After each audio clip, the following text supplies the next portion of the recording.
She woke up screaming. The sound tore out of her throat like something feral, raw enough to scrape her lungs. Her body jerked upright, hands clawing at the air, fingers grasping for a pain that wasn't there anymore. No knife. No blood. No laughter. Her chest heaved violently as she sucked in air over and over, like she'd been drowning and only just reached the surface. Her heart hammered so hard it hurt, every beat echoing in her ears. She was alive. That was wrong. She stared at her hands. They were shaking, pale, untouched, no bruises on her wrists, no broken nails, no blood under her skin. She pressed her palm flat against her chest, feeling the frantic rhythm beneath it. Alive. The room came into focus slowly, like her eyes didn't trust reality anymore. Her bedroom. Small, cheap, familiar. The crooked poster on the wall. The pile of laundry she'd meant to fold last night. The faint hum of the refrigerator through the thin apartment wall. Sunlight leaking through the half-open curtains, painting a soft rectangle across the floor. Morning. Her throat tightened. No, she whispered. Her gaze snapped to the bedside table. Her phone. She grabbed it so hard her fingers ached and unlocked the screen. 08:57 a.m. The date stared back at her. The exact same date. Her breath hitched. No, this isn't funny, she muttered, swiping, refreshing, checking again like the numbers might change if she bullied them hard enough. They didn't. Her vision blurred. 3 hours. Her body went cold all at once. She knew this time. She knew what happened at noon. Her fiancé's smile flashed in her mind, soft, apologetic, fake. The way he'd held her arms down, the way he'd whispered that it wasn't personal, that it was just easier this way. The sound of her former bully laughing behind him, phone raised, recording everything. She gagged and barely made it to the edge of the bed before retching onto the floor. Nothing came up. Just bile and memory. Her name echoed in her head like an anchor. Sayura. That was her name. In her previous life, Sayura had been kind, careful, responsible. She paid her bills on time, she saved what little she could, she trusted the people closest to her, she believed love meant safety. And she died for it. Yura wiped her mouth with the back of her hand and laughed, once sharp and broken. So that's how it is, she murmured. She forced herself to stand, legs trembling, and stumbled toward the mirror above her dresser. The girl staring back at her looked normal. 24 years old, bare face, messy hair from sleep, eyes too wide, too bright, like something had cracked open inside them. She leaned closer.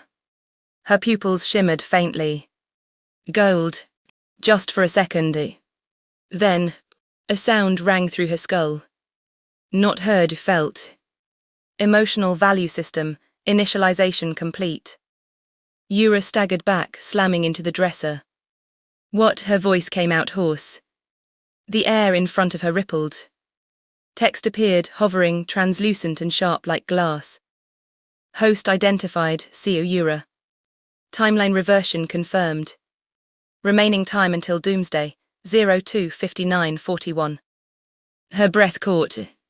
The seconds ticked down in real time.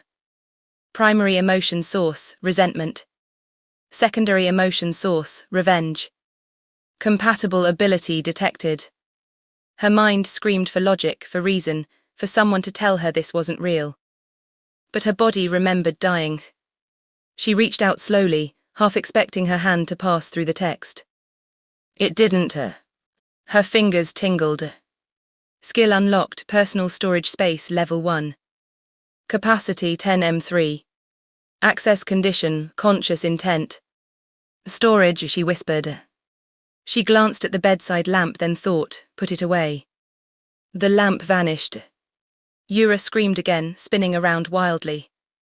The spot where the lamp had been was empty. Her hands flew to her mouth. Bring it back, bring it back. The lamp reappeared with a dull thud, rolling slightly on the bed. Her knees gave out. She collapsed onto the mattress, laughing and crying at the same time, breathless, shaking, alive in a way she'd never been before. 3 hours. She didn't have time to panic. She didn't have time to grieve. She didn't have time to be kind. Her phone buzzed in her hand. A message. Fiancé read. Good morning, babe, don't forget lunch later, I'll pick the place. Her fingers tightened until the phone creaked. In her previous life she'd smiled at that message, replied with a heart, told herself she was lucky. Now, her stomach twisted with disgust. She typed, Yura, we're done. 3 dots appeared instantly. Fiancé read. What, did I do something wrong?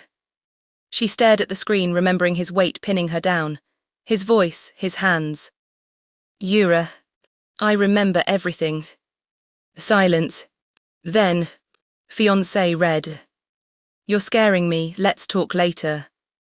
She blocked him. Just like that. Her chest felt lighter, not healed, not calm, but clear. She stood, grabbed her jacket, wallet and keys. Her reflection watched her from the mirror as she slipped on her shoes. This time, Yura wasn't surviving by being careful. She was surviving by being ruthless. Loans. Credit cards. Emergency limits. Every rule she'd followed in her old life meant nothing now. Who was going to collect debt when the world was ending? She glanced once more at the floating countdown. 02:41:18. Yura smiled. Slow, sharp, alive. Let's go shopping, she said softly. And stepped out into the world, 3 hours before it died.